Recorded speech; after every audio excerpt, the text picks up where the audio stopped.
The winners of the Battlefront 2 giveaway are currently being announced on my Twitter page, and so a new giveaway begins, with this time a chance to win a Force FX lightsaber of your choosing, and all the requirements this time around are simply to like the video and subscribe while also turning on notifications. May the Force be with you, and let's begin with the video.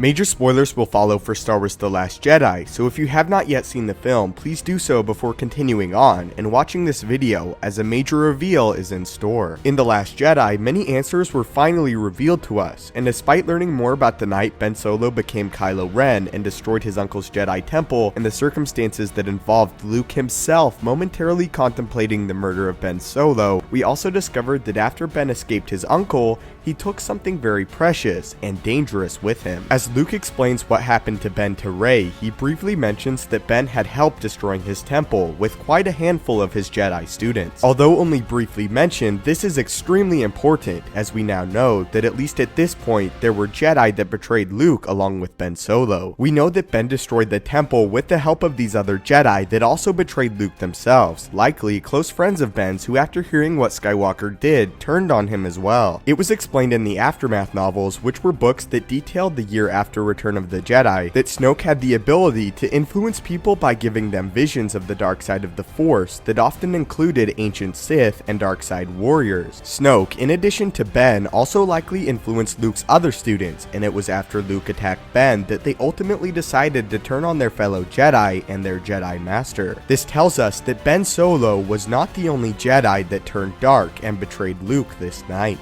This means that likely there are other Dark Jedi out there that we have yet to see. But where are these mysterious Dark Jedi that Ben Solo took with him, and are they the Knights of Ren we have heard about for so long now? Although there is a likely possibility that they became the Knights of Ren, from what we saw of them in The Force Awakens, they did not use lightsabers, as they were shown with melee weapons and blasters in the Force back scene in that film. In fact, in Rey's vision, Kylo Ren is the only one that has a lightsaber. Again, as detailed in the Aftermath novels, there was a mysterious cult that arose after the Empire was defeated that worshipped the Sith, but more specifically Darth Vader, and early reports for The Force Awakens indicated that the Knights of Ren believed that Kylo was a reincarnated Vader. What this could potentially mean is that these Dark Jedi and the Knights of Ren are two separate entities entirely. Interestingly, Snoke even somewhat says this to Kylo, as he tells him outright he desires a new Vader to serve at his side. Another theory is that these fallen Dark Jedi became the Praetorian Guards tasked with guarding Snoke, as the guards were recently confirmed to be human. However, in The Last Jedi, there were no signs that these Praetorians could use the Force, and they seemed wholly loyal to Snoke. After Snoke's death, the Praetorians immediately attacked Kylo and Rey. This does not line up from what we know from Ben Solo and the Jedi that decided to follow him, not Snoke, in destroying Luke's Jedi temple. Ultimately, it was Ben Solo, not Snoke, that convinced them to turn on their Jedi Master. To me at least, this does not line up with the loyalty of the Praetorian Guards, as well as their apparent inability to use the Force. The point of this video is there are more Dark Jedi out there, and Darksiders that serve Kylo Ren, and now that he is the supreme leader of the First Order, they will likely rally to his side in Episode 9. From what we know so far, these Dark Jedi could be the Knights of Ren, but as stated, none of them had lightsabers or seemed to use the Force as well, although their scene was very brief. And again, although these Dark Jedi could be the Praetorians, there are signs that they cannot use the Force, and their loyalty to Snoke is concerning with this theory. But what are your thoughts on these mysterious fallen Darkside students of Luke Skywalker that went with Kylo Ren and massacred Luke's temple along with Ben Solo on that night? Where are these Dark Jedi now, and what form did they take on after the destruction of the Jedi Temple? Please leave in the comments down below what you think became of these Dark Jedi, and are they the Knights of Ren or the Praetorian Guards, or are they all separate entities entirely? Also, do you believe that these Dark Jedi could appear in Episode 9 to rally to Ben Solo's side, and what do you think became of them after Luke's temple was destroyed? Please leave in the comments down below what you guys think, and also other suggestions and things that need to be explained for The Last Jedi, as I will gladly make a video on them. As always, I really appreciate that you took the time to watch my video. May the Force be with you, and have a great day.